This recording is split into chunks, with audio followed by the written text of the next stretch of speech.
Good morning, councillors. Good morning, city officers. We will commence round 853 of the Planning Regulation Committee. It is 9:09. We welcome all committee members and visitors here today, and of course, a very warm good welcome to our EGM and all our support staff and city staff here today. I don't have any leave of absence, but the acting mayor, Councillor Donna Gates, is currently participating in a QDMG meeting, so we'll be late to today's meeting. If we get towards the end of the meeting and she hasn't been able to get here yet, then I'll move an apology for her. And I'm aware that Councillor Fowler is just running a couple minutes late in traffic. Seeking a confirmer of the minutes from the 852nd round. Is there any questions or concerns with the minutes? A mover, Councillor Peter Young, seconded, and Councillor Doran. All those in favour? Minutes of round 852 are carried. Councillors, I'm not aware of any conflict of interest declarations, but we'll just check. There being none, we'll move on to the next item, which is the committee forward schedule. Does anyone have any questions? The committee forward schedule at 5.1. Right, in that case, we'll group some start items together. So checking with councillors beforehand, we're going to star 6.1, just confirming that's still the case. So we will star 6.1. We're happy to leave 6.2 starred, and we're going to unstar 6.3. So could I seek a mover of the starred items being 5.1, 6.1 and 6.2? Councillor Patterson. The seconder, Councillor Peter Young. All those in favour? The starred items are dealt with. But councillors, that takes us to item 6.3, and we'll welcome officers to the room.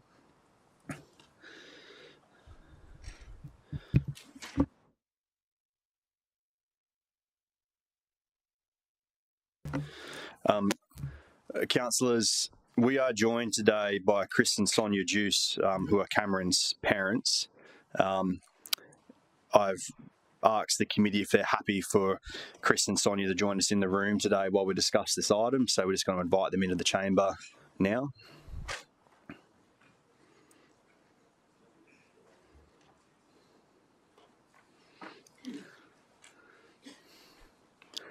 Good morning, Chris. Good morning, Sonia.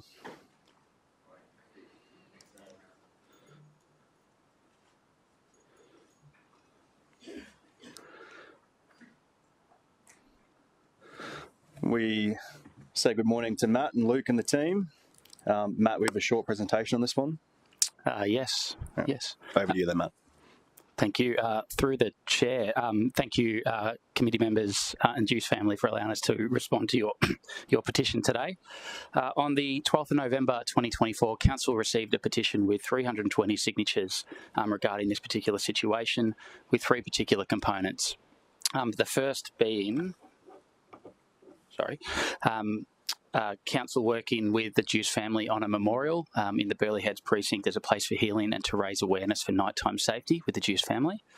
The second being to complete a comprehensive safety audit, a crime prevention through environmental design, SEPTED safety audit of the Burleigh Head precinct, looking at opportunities for future lighting improvements, passive surveillance and CCTV cameras, and any other improvements we can identify in the area. And thirdly, for the city to reaffirm its commitment for 40 CCTV cameras within the Burleigh Heads precinct. So we'll work through those one by one in the presentation today.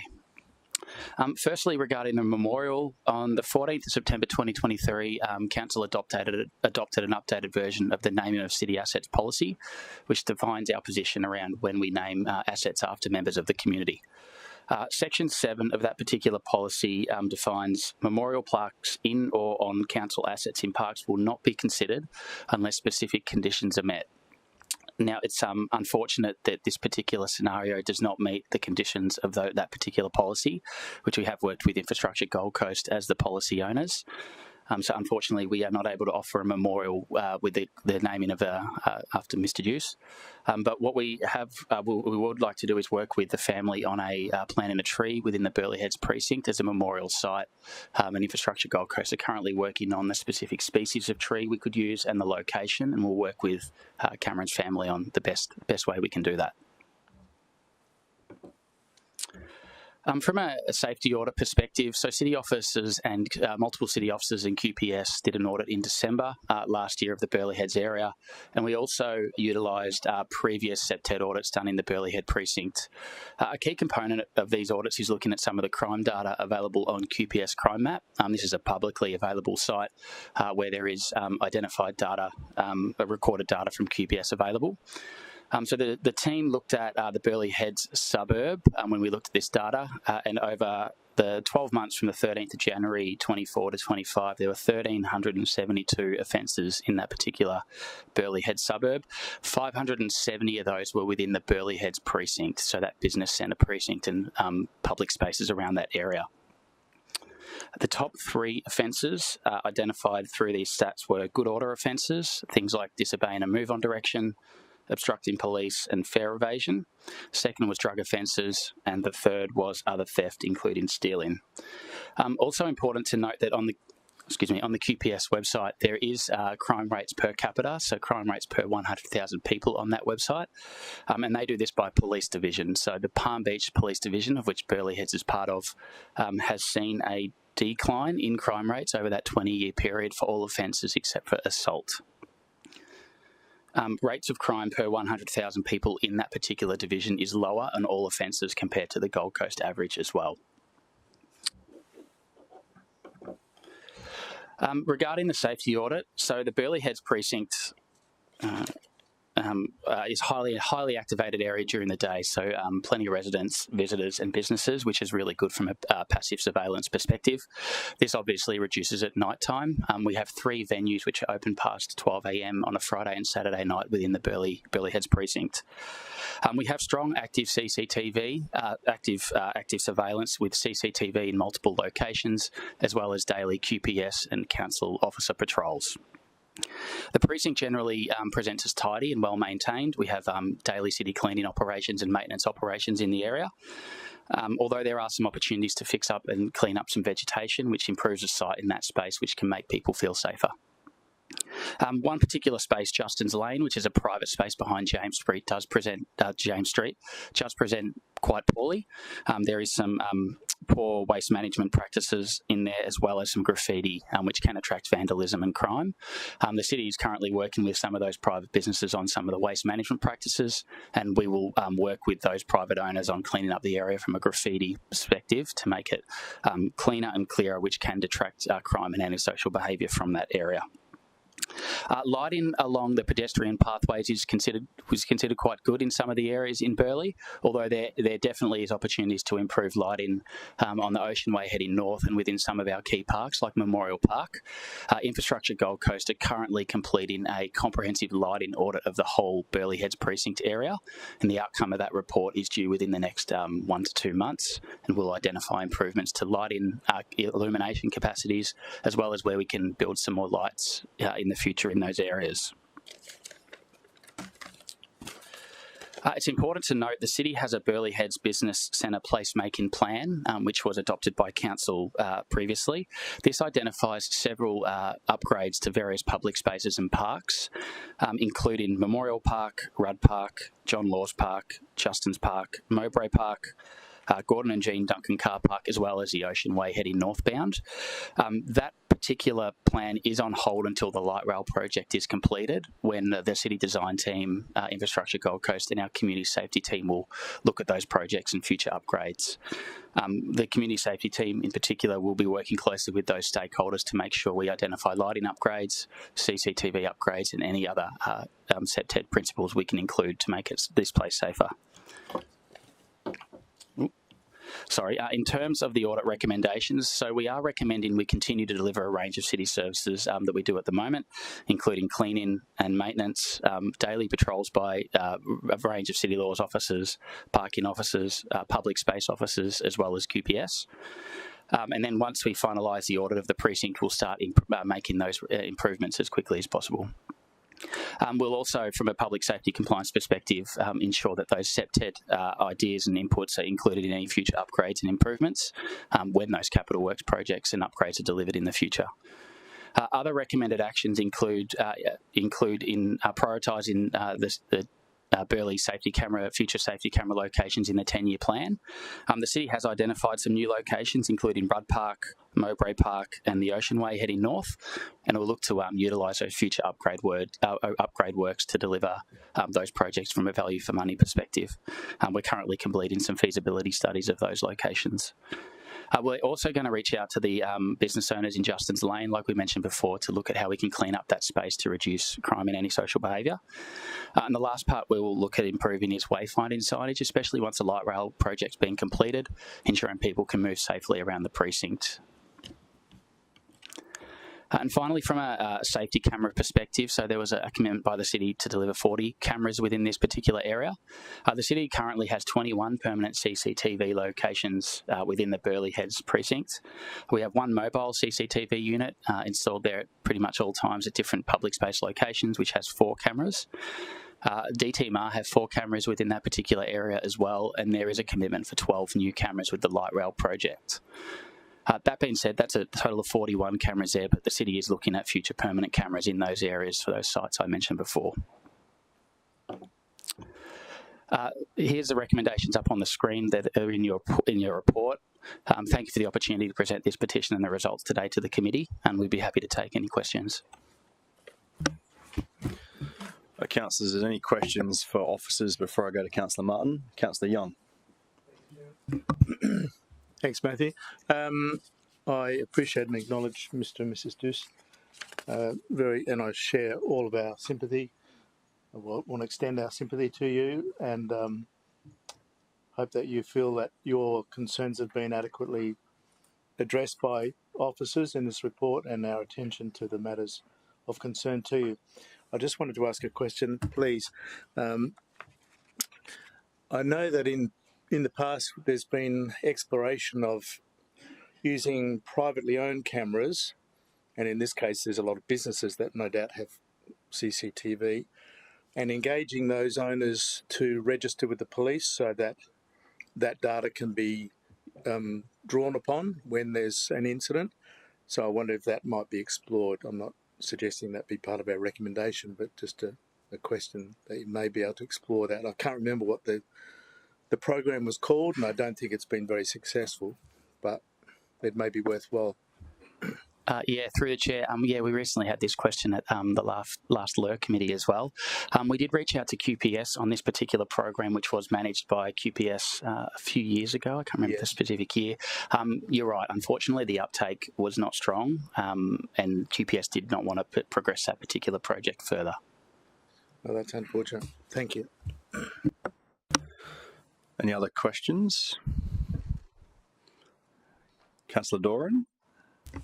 Thank you, Chair. Just a quick one. Matt, would you be able to step through a bit about the safety camera network? So it's not just cameras out. What happens with are they monitored with the data, and how they actually seek to improve the safety throughout the city?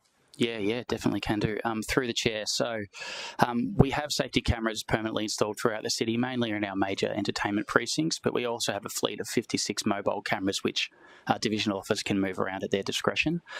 We have a 24-hour monitoring centre within the city, which we have 3 permanent officers there at any time, monitoring the footage, consistently working with police and city officers if crime or antisocial behaviour occurs. Through that process as well, we can store footage to use for evidence for any police matters in the future. And we've also, we've had the police actually speak at the recent Safer Suburbs Forum. That system's quite good to use when we are tracking live crime, and we can utilise those cameras to support police from a community and public safety perspective. Councillor Taylor, follow up.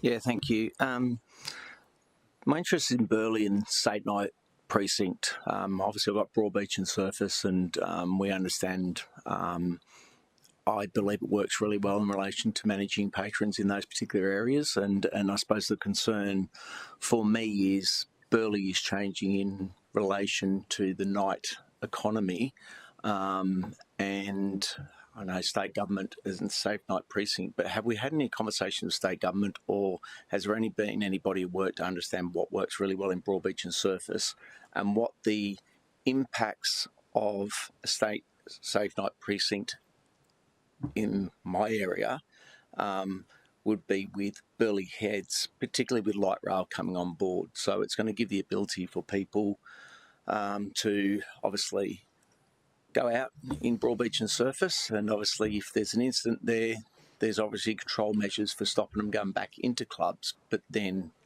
easily access to those type of areas. I think the officers understand the question. Luke, Matt, someone want to discuss safe night precincts and where that discussion with the state may or may not be up to? Through the Chair, Councillor, the Safe Night Precinct specifically to Burleigh was discussed relatively recently at a Mayor Safer Suburbs forum, and that had attendance from all the major state agencies that would be required to support that. The initial discussions were around whether a safe night precinct would be appropriate for Burleigh, specifically because of some of the restrictions that may place on businesses and entertainment businesses in particular, and whether that was suitable to actually put in place in Burleigh. The other major discussion point was around obviously the resourcing aspects from a state perspective in particular.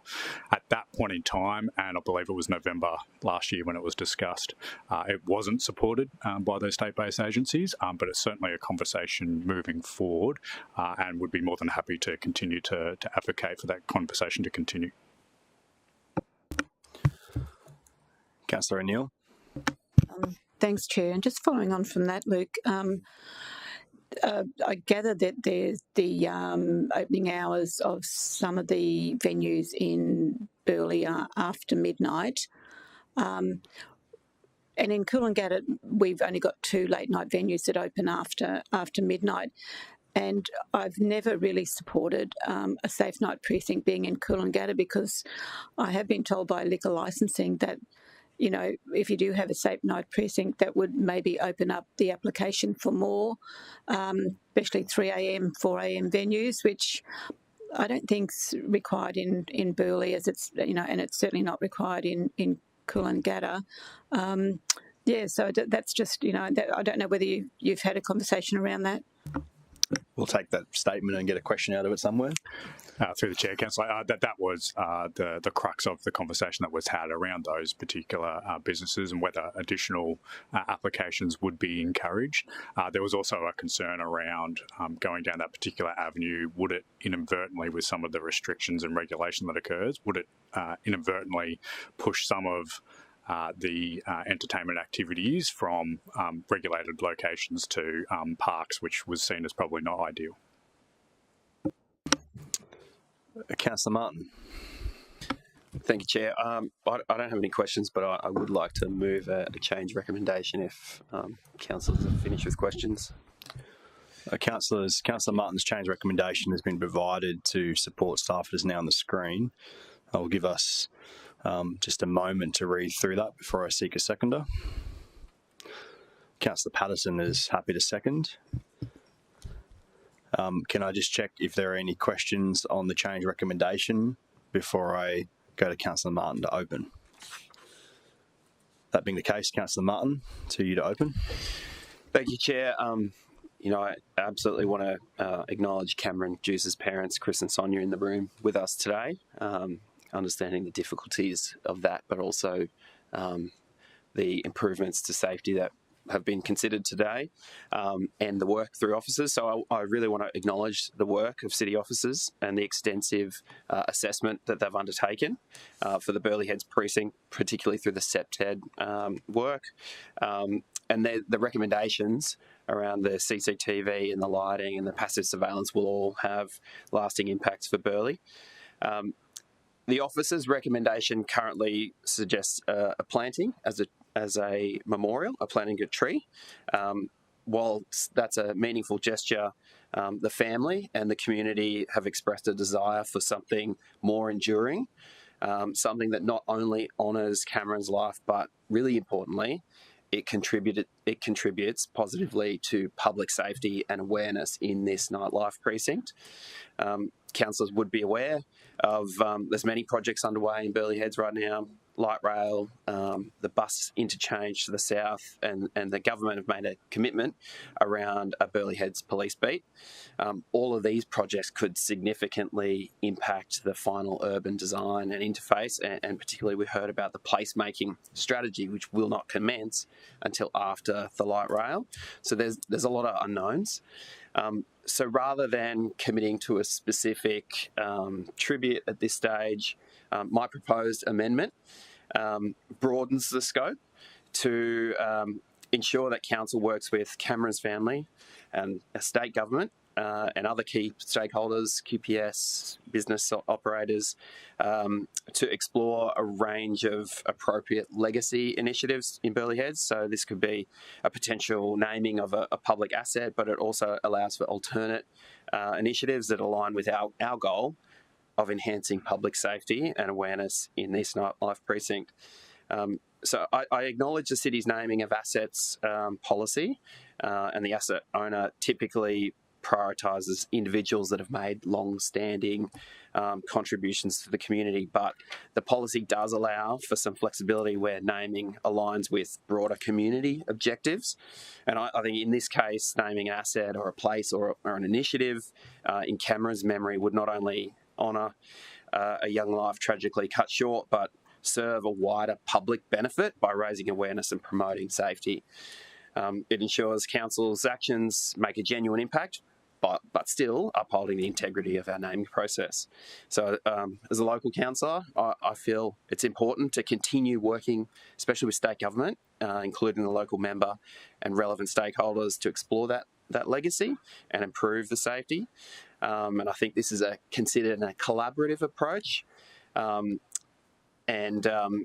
think the amendment will keep the conversation open and working towards an outcome that benefits both Cameron's family, Cameron's legacy, and the broader community. So that's why I've proposed this amendment.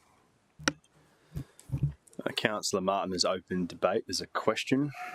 Councillor Young. My question is that it states in the last line of this amendment that it's in accordance with the naming of city assets policy. I just want to ask, is that correct, please? Matt, Luke. Through the chair, I think yes, we can investigate this particular recommendation in accordance with that policy and work with the Infrastructure Gold Coast on some options. Councillor Patterson, was there a question? Yeah, through you, Chair. I was wondering if the public asset could be, that definition could include potentially a public art work. So just, I know that it can in the definition. I suppose it's a request that if this is approved, that be explored as one potential option, that be a public artwork. So all options are on the table at this stage? Yeah, thank you. Councillors, for formality, I just need to check that no one wishes to speak against the change recommendation. I'm not going to speak against it, but I'm going to speak with some caution about it. I'm very sympathetic, of course, but I've recently dealt with a very similar problem or circumstance in Nerang where a gentleman who'd been a mentor of many young people at the skate park for many years tragically died, and a request was made for us to memorialise him and his contribution to the local community, and that was denied because the policy says you can't. It says memorial parks in or on city assets in parks will not be considered. That's all there is to it. So we're broadening that approach somewhat, and now I'm going to have to deal with this. The people that approached me about erecting a memorial for this person in Nerang, who I've said no to in accordance with policy, they're going to come back to me and say, well, hang on, it happened at Burleigh, why not here in Nerang? So that's my caution. Otherwise, I'm very sympathetic to the objectives here, and I would also encourage, if I might take this opportunity, the local councillor to engage with the police so that they might pursue this engagement with local businesses to have their CCTVs registered with the police so that that footage can be accessed readily by the police in the case of incidents. It may not be as tragic an incident as this in this circumstance, but there may be other public safety issues that can be, the police's investigation can be facilitated by access to that privately held data. Thanks, Chairman. Councillors, I'm going to invite the opportunity for any councillor wishing to make a contribution on this item. Is there anyone who wishes to? In that case, I'm going to make one very briefly, just to say to Chris and Sonia that I have only a 3.5 and an 18-month-old son at home, and just know that I actually slept with them in bed with me last night, thinking of you and what you've been through and being here today.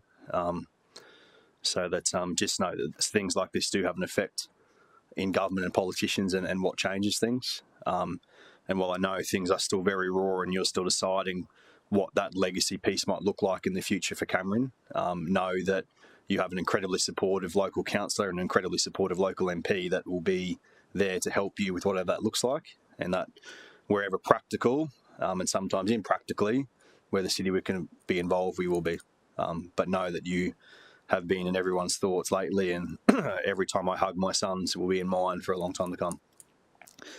Councillor Martin, would you wish to close?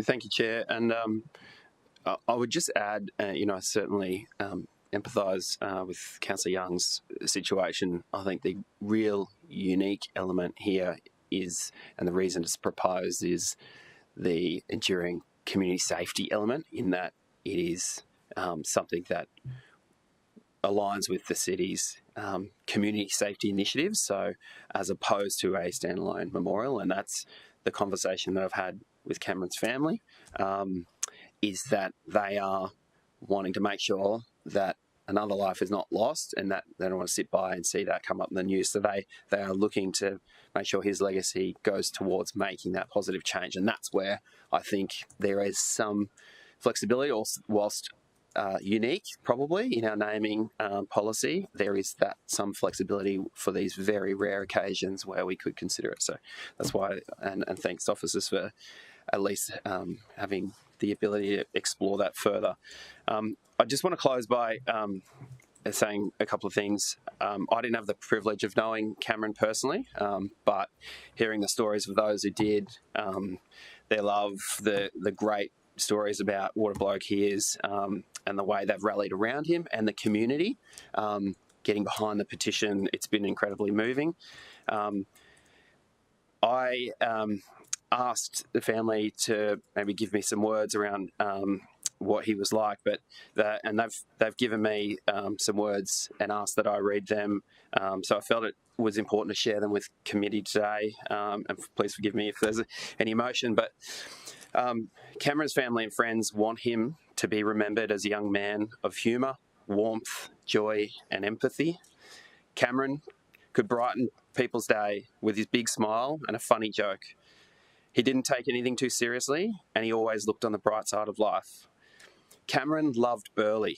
It was his favourite place. Whether riding their bikes or going out with his mates or just hanging out, walking his dog or running with his sisters along the Ocean Way, Cameron loved being at Burleigh. And Cam was everything that Burleigh is. Beautiful at heart, easy to be around, accepting of everyone as they are, and always lifting the spirits of those who are fortunate enough to experience the presence. We will remember Cameron as a beautiful, loving young man who was generous in every way. Cameron David Duce, forever, 22. Councillors, that closes debate. All those in favour of the motion, please raise your hand. Against? The motion is carried unanimous. Councillors, as Councillor Gates has not been able to return to the meeting yet, I'm going to move an apology for Councillor Gates, seconded Councillor Doran. We will recall that apology. Councillors, I'm not aware of any general business items, but I'll just check that there's no GBIs proposed. Madam EGM, do you have anything you need to raise with us at all? Through you, Mr Chair, no. In that case, councillors, I'm going to close the meeting at 9:30. Councillor O'Neill.